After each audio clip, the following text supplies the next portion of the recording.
India TV YouTube channel को subscribe करें और बेल आइकन दबाएं।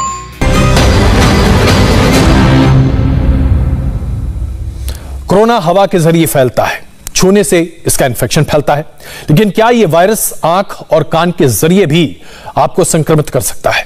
नाक, कान या गले से इसके क्या लक्षण दिखाई देते हैं, यह हम आपको बताएंगे, क्योंकि जो कोरोना पॉजिटिव नहीं हुए हैं उनके लिए भी यह खबर जरूरी है। इसके साथ साथ ब्लैक फंगस जो अब महामारी का स्वरूप ले चुका है और 15 राज्यों में गंभीर तरह से लोगों को प्रभावित कर रहा है।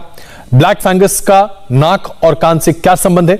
ऐसे तमाम सवालों का जवाब अब आपके सामने हम प्रस्तुत करने जा रहे हैं और ये सवाल के जवाब देंगे हमारे साथ देश के जुड़े 2 टॉप ईएनटी स्पेशलिस्ट, एम्स के ईएनटी डिपार्टमेंट के हेड डॉक्टर आलोक ठक्कर और अपोलो हॉस्पिटल के ईएनटी डिपार्टमेंट के head doctor Rajesh Verma. Doctor Thakkar, मैं सबसे पहले आपसे समझना चाहता हूं कि कोरोना को लेकर हम पहले स्पष्ट कर दें, कोरोना का जो वायरस है वो क्या आंख और कान या नाक के जरिए शरीर में प्रवेश करता है? किस तरीके से अफेक्ट करता है? जरा पहले हमारे दर्शकों को यह बता दीजिए।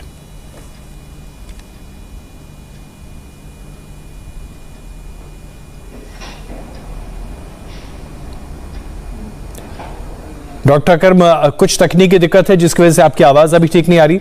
यही सवाल मैं अभी डॉक्टर विश्वकर्मा के पास लेकर चलूं। डॉक्टर विश्वकर्मा, किस तरह से कोरोना का ये वायरस आंख, कान और नाक के जरिए लोगों को प्रभावित करता है? देखिए, कोरोना का वायरस जैसे कि हम जानते हैं कि हवा से ही शरीर में आता है और छूने से या किसी भी तरह से अपने बॉडी में एंट्री करने का कोई पॉइंट चाहिए।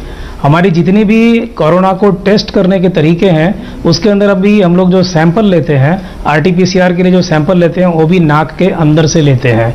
तो नाक के अंदर से जो हवा जाती है तो पीछे, नाक के पीछे जो नेज़ोफेरिंग्स कहलाता है, वहाँ पर वायरस का सबसे ज़्यादा जमावड़ा हो जाता है।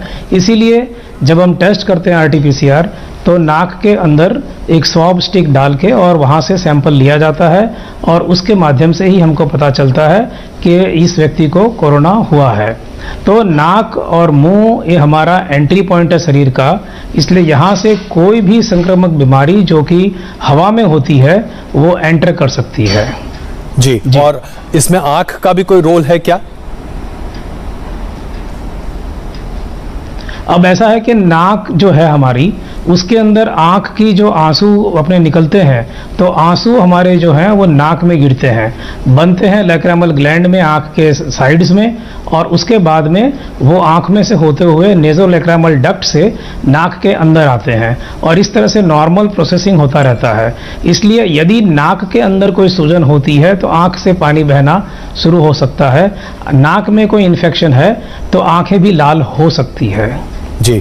अब जरा हमारे दर्शकों को ये बताइए कि हम तो कोरोना के बारे में ये बात पिछले 1 साल से देख रहे हैं, नाक और मुंह के जरिए, इसलिए मास्क लगाना बड़ा आवश्यक है, लेकिन कई मामलों में ऐसा पाया गया कि बहुत ज़्यादा नाक के जरिए इन्फेक्शन का पता नहीं चल पाया आरटीपीसीआर के जरिए, लेकिन लोगों के फेफड़ों में इन्फेक्शन पहुंचा। तो ये इन्फेक्शन फेफड़ों तक कैसे पहुंचा? नाक और मुंह के जरिए ही तो जाना चाहिए।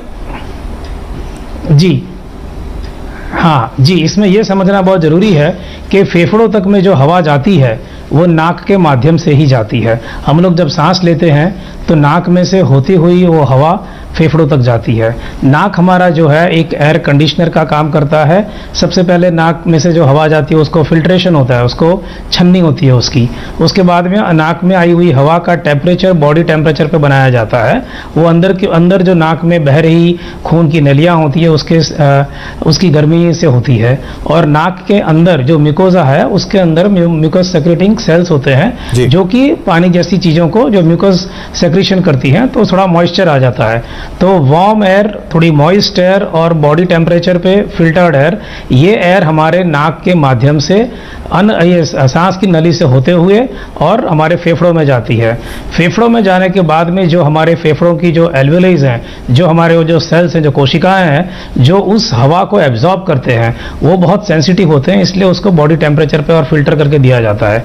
तो जो भी संक्रामक बीमारी जो हवा के माध्यम से जाती है वो नाक से होते हुए लंग्स तक पहुंच जाती है, फेफड़ों तक पहुंचती है।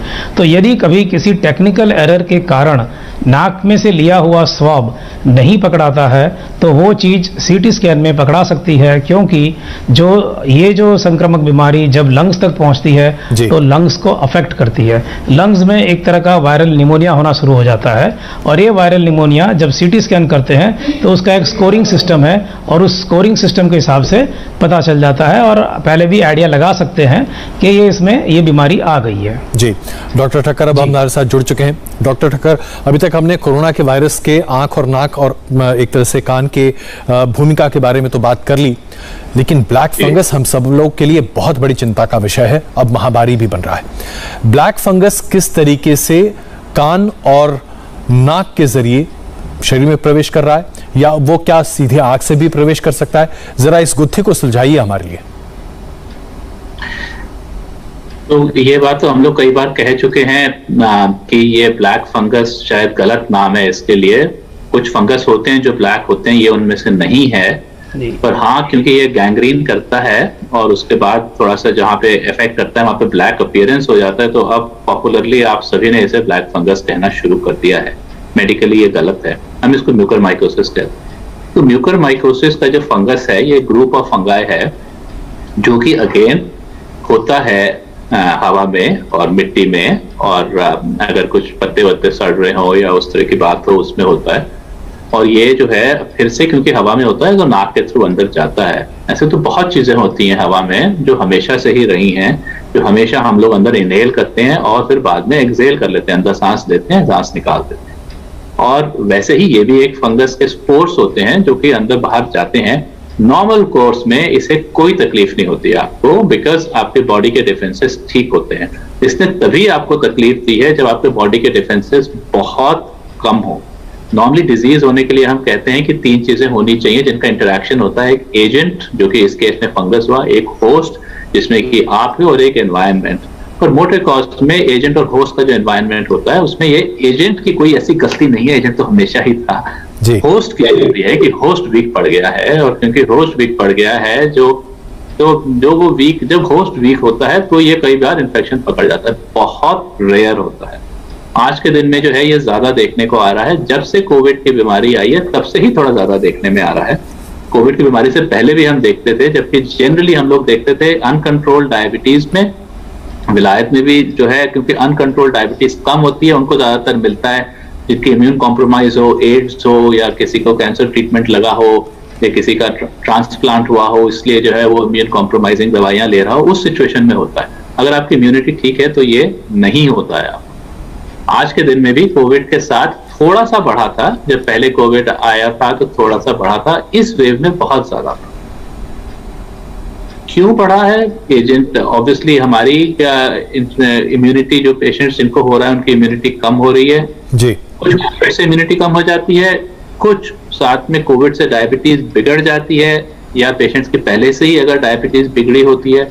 और तीसरा ये है कि आजकल बहुत ज्यादा जो ट्रीटमेंट का चेंज आया है कि जब हम स्टेरॉइड्स का यूज करते हैं तो स्टेरॉइड्स रिकमेंडेड हैं in specific situations Covid infection में, पर जो रिकमेंडेशन है उससे कहीं ज्यादा यूज हो रहा है और ये उसका साइड इफेक्ट भी है। तो ये सब चीजें मिल मिला के शायद अकेले स्टेरॉइड से भी प्रॉब्लम ना हो, शायद अकेले कोविड से भी प्रॉब्लम ना हो, जब सब चीजें मिल मिला जाती हैं और आपकी बॉडी वीक पड़ जाती है तो फिर ये इन्फेक्शन पकड़ जाता है। डॉक्टर ठक्कर, अब यहाँ पर हमारे दर्शकों को जरा ये समझाइए कि जब हम ब्लैक फंगस की या इस तरह के फंगस की बात करते हैं, ये नाक के जरिए आपके शरीर में प्रवेश करता है, आमतौर पर ये बहुत ज्यादा इम्पैक्ट नहीं करता था। अब जब ये इम्पैक्ट करता है तो कैसे ये प्रवेश करता है, दूसरा कहां पर जाकर ये सबसे पहले अटैक करता है, नाक के जरिए गया हुआ ये फंगस, और कैसे वो आपके पूरे इम्यूनिटी को और बाकी आपके बॉडी के प्रणाली को इम्पैक्ट कर देता है? तो इन्फेक्शन यूजुअली नोज में आता है, राइनोसेरेब्रल, पर ऐसा है कि ये इन्फेक्शन चेस्ट में भी मिलता है, ये इन्फेक्शन इंटेस्टिनल या पेट के अंतरियों में भी मिलता है, पर हाँ ज्यादातर ये नोज में ही आता है बिकॉज वो फर्स्ट पॉइंट ऑफ एंट्री है इसका। जब ये आता है और अगर ये नोज में बस जाता है, 99% के अगर आपकी इम्यूनिटी ठीक है तो ये कभी आपको नहीं पकड़ेगा। लेकिन हाँ, अगर ये आपको पकड़ लेता है तो नोज से जल्दी शुरू होगा और नोज के टिश्यूज को पहले खराब करेगा। इसका कैरेक्टरिस्टिक होता है कि ये आर्टरीज या ब्लड वेसल्स के सहारे जनरली फैलता है, तो वो फिर जो है जनरली नोज से आंख की तरफ फैलता है और फिर ब्रेन की तरफ फैलता है, दोनों तरफ ही फैलने का रिस्क होता है। तो अगर आप इसको टाइम से पकड़ लें, टाइम से रिकॉग्नाइज कर लें, और अवेयरनेस इतनी होती जा रही है इसकी कि हर आदमी अवेयर है, तो टाइम से पकड़े जा रहे हैं पेशेंट। ये आपका इनिशिएटिव है विच इज नाइस कि जो है आप इसकी अवेयरनेस फैला रहे हैं। डर नहीं फैलाना, क्योंकि है बहुत रेयर, पर अवेयरनेस होनी चाहिए, जिससे कि अगर ऐसी कोई प्रॉब्लम है तो जो है टाइम से देख लें तो ट्रीट भी कर ही लेंगे, क्यों नहीं करेंगे। जी डॉक्टर विश्वकर्मा, जो बेसिक सिम्टम्स हैं ब्लैक फंगस के, वो क्या लोगों को नोट करना चाहिए? क्योंकि आमतौर पर हम लोग, इसमें कोई शक नहीं है, आज लोग डरे हुए बहुत हैं, और थोड़ी सी भी कोई समस्या होती है, अरे हमें ये तो नहीं हो गया, अरे हमें वो तो नहीं हो गया। दूसरी बात है कि हमारे पास इंटरनेट पर बहुत सारी जानकारी उपलब्ध है और हमें पता ही नहीं चलता किस पर विश्वास करें, किस पर ना करें। तो बहुत संक्षेप में ही सही, लेकिन जरा बताइए कि कौन कौन से सिम्टम्स हैं जो ब्लैक फंगस की तरफ हमें इंडिकेट करते हैं।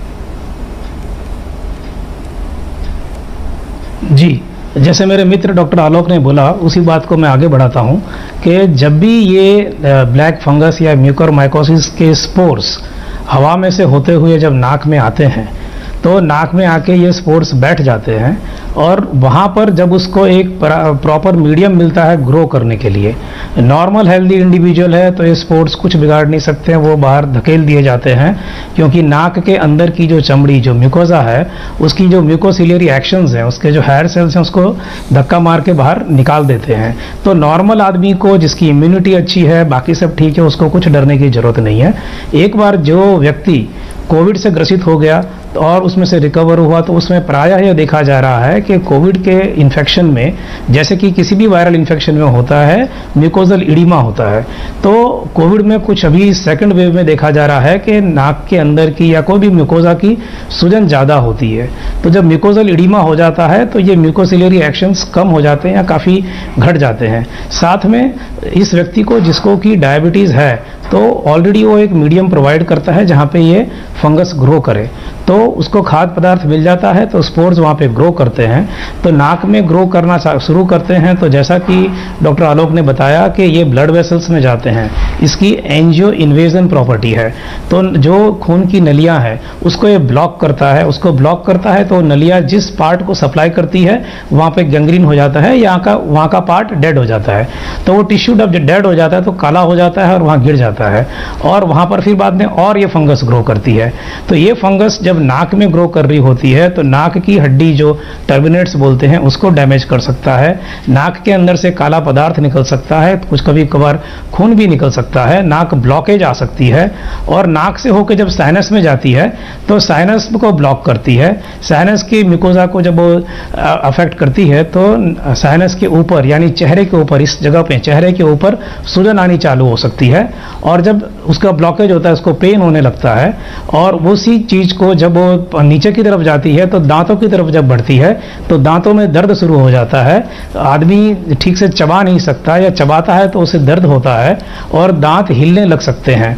और यही फंगस जब ऊपर की तरफ जाती है तो आंखों की तरफ जाती है तो आंखों में दर्द शुरू हो जाता है, वो डीप सीटेड पेन शुरू हो जाता है, और ज्यादा जब आंख में जाती है तो आंख की हिलन चलन की प्रक्रिया कम होती है, व्यक्ति को सिंगल का डबल भी दिखना चालू हो सकता है, और जब दोनों आंखों के बीच में होके, जो कि इथमॉइड और स्फिनोइड साइनस कहलाते हैं, उनमें से होके अगर ये आगे जाता है तो हेडेक होना शुरू होता है, और यहाँ से ये आगे जाके ब्रेन में भी जा सकता है। इसलिए सबसे पहला सिग्नल हो जाता है किसी आम आदमी को समझने के लिए कि यदि कोरोना हुआ है और उसके बाद में आंखों पे सूजन आना, सिर में दर्द रहना कंटिन्यूसली, चेहरे पे सूजन आना, दांतों में दर्द होना, नाक बंद होना, नाक से काला सा कुछ द्रव्य जैसा बाहर निकलना, खून गिरना, ऐसी कोई तकलीफ होती है तो तुरंत ही अपने नज़दीक के डॉक्टर को दिखाएं, उनकी सलाह लें, और ज़रूर पड़े तो ईएनटी के पास जाएं, अंदर एंडोस्कोपी करवाएं, वहाँ से स्वैब भी लिया जा सकता है जिसका माइक्रोबायोलॉजिकल स्टडी होता है, बायोप्सी ली जा सकती है, साथ में उसको रेडियोलॉजिकल इन्वेस्टिगेशन जैसे कि सीटी स्कैन, एमआरआई, ये सब के साथ में कोरिलेट किया जाता है, और ये ओवरऑल सब कोरिलेशन के बाद में तय होता है कि इसे ये म्यूकोरमाइकोसिस है या नहीं। बिल्कुल डॉक्टर ठक्कर, अब इस बारे में भी हमने कई बार सुना कि ऑक्सीजन मास्क जो इस्तेमाल किया गया, कई लोगों को जिन्हें ऑक्सीजन की दिक्कत हुई और ऑक्सीजन चढ़ाया गया, तो वहाँ उस मास्क में गंदगी की वजह से भी ब्लैक फंगस या इस तरह के फंगस के उत्पाद की बात निकल कर आती है। क्या ये सही है या ये एक मिसनोमर है जो कि बाहर प्रोपोगेट किया जा रहा है? तो देखिए, नॉर्मल सफाई रखना तो ऑब्वियसली जाहिर है कि होना ही चाहिए, but at the end of the day ज्यादातर जो पेशेंट आ रहे हैं उनको ऑक्सीजन नहीं मिला है, कभी नहीं लिया है उन्होंने। डॉक्टर विश्वकर्मा भी आई एम श्योर इस बात की कंफर्मेशन देंगे कि तो थोड़े बहुत पेशेंट को ऑक्सीजन लगा होता है पर कोई बहुत ज्यादा नहीं। सो इट डजंट सीम कि ये मेजर चीज है, बट जैसे हमने कहा होता तो सभी जगह है। अब आप उसके लिए गलत तरफ से रीजन ढूंढना शुरू कर लें तो कोई ये नहीं कह रहा कि गंदगी में करिए या गंदे पानी में करिए या गंदे उससे करना बिल्कुल ठीक है। जो नॉर्मल मेडिकल प्रिकॉशंस होते हैं वो सब होने ही चाहिए और होते ही हैं, और सफाई तो रखी जाती है, स्टेराइल मास्क होते हैं रखे जाते हैं। जी, इट सीम्स गलत लग रहा है। एक आखिरी सवाल आप दोनों के सामने, जिसका बहुत छोटा छोटा जवाब चाहूंगा। स्टेरॉइड्स कोई व्यक्ति खुद तो ले नहीं पाता, आमतौर पर डॉक्टर्स ही प्रिस्क्राइब कर रहे हैं, तो जो प्रिस्क्रिप्शंस हैं क्या आपको लगता है उसका मिसयूज हो रहा है? क्या आपको लगता है कि डॉक्टर्स सही तरीके से जांच नहीं पा रहे और जल्दबाजी में पेशेंट्स को ठीक करने के लिए स्टेरॉइड्स की बड़ी डोजेस दी जा रही हैं? सबसे पहले डॉक्टर ठक्कर। सर, ये आपने ठीक नहीं कहा कि पेशेंट अपने आप नहीं ले सकता, पेशेंट अपने आप ले रहे हैं, बहुत ले रहे हैं अनफॉर्चुनेटली। अच्छा, प्रिस्क्रिप्शन जो है वो इधर से उधर। मैंने उम्मीद यही करते हैं कि बिना प्रिस्क्रिप्शन के कोई ना ले, इसलिए मैंने ये सवाल पूछा आपके सामने। वो तो है नहीं, अपने आप में देखा ही है कि बहुत ज्यादा होता है, बहुत ज्यादा स्टेरॉइड यूज हो रहे हैं, ओवर यूज हो रहे हैं, दवाइयाँ परसिस्ट होती जाती हैं जी। स्टेरॉइड ओवर यूज भी है, मिस यूज भी है, रॉन्ग यूज भी है, सब कुछ हो रहा है। It has to be limited और आपके माध्यम से ही ये बात आगे जाएगी। हाँ। बिल्कुल। डॉक्टर विश्वकर्मा, आखिरी कमेंट आपका प्लीज इस पर। जी, जैसा कि डॉक्टर आलोक ने भी बोला कि स्टेरॉइड्स लोग अपने आप भी ले रहे हैं, ये बात सही है कि कोरोना के इस वेव में स्टेरॉइड एक उसका ट्रीटमेंट का तरीका भी है, क्योंकि स्टेरॉइड की सबसे ज़्यादा एंटी इन्फ्लेमेटरी प्रॉपर्टी होती है। लेकिन स्टेरॉइड का उपयोग अंडर मेडिकल सुपरविजन होना चाहिए, उसके वेट के हिसाब से पर्टिकुलर डोज में दिया जाता है। लेकिन होता क्या है कि एक आदमी का प्रिस्क्रिप्शन व्हाट्सएप पे घूमने लगता है और पूरी दुनिया वही प्रिस्क्रिप्शन लेने लगती है, इनडिस्क्रिमिनेट यूज़ होता है, इम्प्रॉपर यूज़ होता है, और उसको अगर डाउट होता है कि उसको कोविड हुआ है तो भी लेना चालू कर देता है, जबकि उसको कुछ होता ही नहीं है। तो सेल्फ मेडिकेशन हमारे यहाँ पे बहुत बड़ी एक तकलीफ वाली बात है, जिसके चलते इस तरह के पेंडेमिक प्रपोर्शन में जो तकलीफें आने लगती है वो शुरू हो जाती है, क्योंकि हर कोई हमारे यहाँ पे तो डॉक्टर बनी जाता है। बात आपने कही, सेल्फ मेडिकेशन ट्रीट कर रहा होता है, बिल्कुल नहीं करना चाहिए, और बिना चाहिए। डॉक्टर के प्रिस्क्रिप्शन के इस तरह के स्टेरॉइड्स या तमाम इस तरह की दवाइयां लेना आपके लिए, आपकी जान के लिए बहुत बड़ा खतरा है। हमने आपको बताया कि किस तरीके से आप पहचान कर सकते हैं ब्लैक म्यूकस की, आप कैसे कोरोना से भी बचाव कर सकते हैं। मास्क लगाए रखिए, ये आपके लिए अत्यंत आवश्यक है। आप दोनों का बहुत धन्यवाद चर्चा में शामिल होने के लिए। कोरोना के गंभीर खतरे से बचने के लिए आज दिन भर डॉक्टर्स हमारे कॉन्क्लेव में आपके हर सवाल का जवाब देंगे, लेकिन आपका हौसला बढ़ाने के लिए बड़े बड़े सेलिब्रिटीज भी इंडिया टीवी पर आने वाले हैं। 3 बजे हमारे साथ होंगी सिंगर हर्षदीप कौर। एक ओंकार सतनाम करता पुरख निर्भय निर्वैर अकाल मूरत। जीतेगा इंडिया, हारेगा कोरोना। मैं हूं हर्षदीप कौर और मैं आ रही हूं इंडिया टीवी।